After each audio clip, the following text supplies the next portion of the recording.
Iran, Israel और America की जंग आज 11वें दिन पहुंच गई है, लेकिन इस बीच एक बहुत बड़ा स्टेटमेंट सामने आया है। ईरान ने कहा है कि उसने अमेरिका के 10 रडार नष्ट कर दिए हैं और ईरान ने कहा कि हम तय करेंगे कि युद्ध कब खत्म होगा, कोई और तय नहीं करेगा।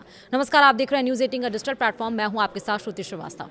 ईरान और अमेरिका इजरायल के बीच जंग का अंत नजर नहीं आ रहा है। दोनों पक्ष एक दूसरे से लंबी जंग करने की बात कर रहे हैं। अमेरिकी राष्ट्रपति डोनाल्ड ट्रंप की धमकियों के बावजूद ईरान ने सरेंडर करने से इनकार कर दिया। IRGC का कहना है कि ईरानी सेना अब तक फारसी खाड़ी देश क्षेत्र में अमेरिका के 10 बेहद आधुनिक रडार सिस्टम नष्ट करने में कामयाब रही है। IRGC ने इस बात पर जोर दिया है कि मौजूदा युद्ध का अंत कब होगा, यह वाशिंगटन नहीं बल्कि तेहरान तय करेगा।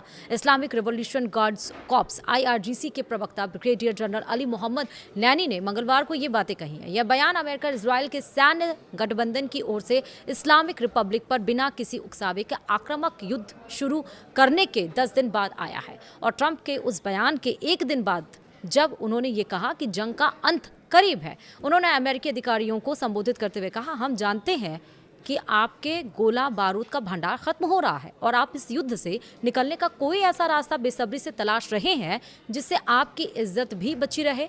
आप अमेरिकी लोगों को सच क्यों नहीं बताते? ब्रिगेडियर जनरल लैनी ने कहा कि अमेरिकी राष्ट्रपति डोनाल्ड ट्रंप यह नहीं चाहते कि अमेरिकी लोगों को इस बात का पता चले कि फारसी खाड़ी क्षेत्र में अमेरिका का पूरा सैन्य ढांचा खत्म हो चुका है, कि इस क्षेत्र में अमेरिका के लगभग 10 बेहद आधुनिक रडार सिस्टम और आपके बड़ी संख्या में महंगे ड्रोन ईरान के हवाई रक्षा सिस्टम द्वारा नष्ट कर दिए गए हैं। राष्ट्रपति डोनाल्ड ट्रंप ने कहा कि अमेरिका कच्चे तेल की कीमतों को कम करने की कोशिश में कुछ देशों पर से तेल प्रतिबंध हटा रहा है। साथ ही ये भी कहा गया कि ईरान के साथ युद्ध बहुत जल्द खत्म हो जाएगा। ट्रंप का ये बयान तेल की बढ़ती कीमतों के बीच आया है, साथ ही संकेत दिया है कि वो ईरान पर और बड़े हमले कर सकता है। साथ वीडियो में इतना ही। नमस्कार।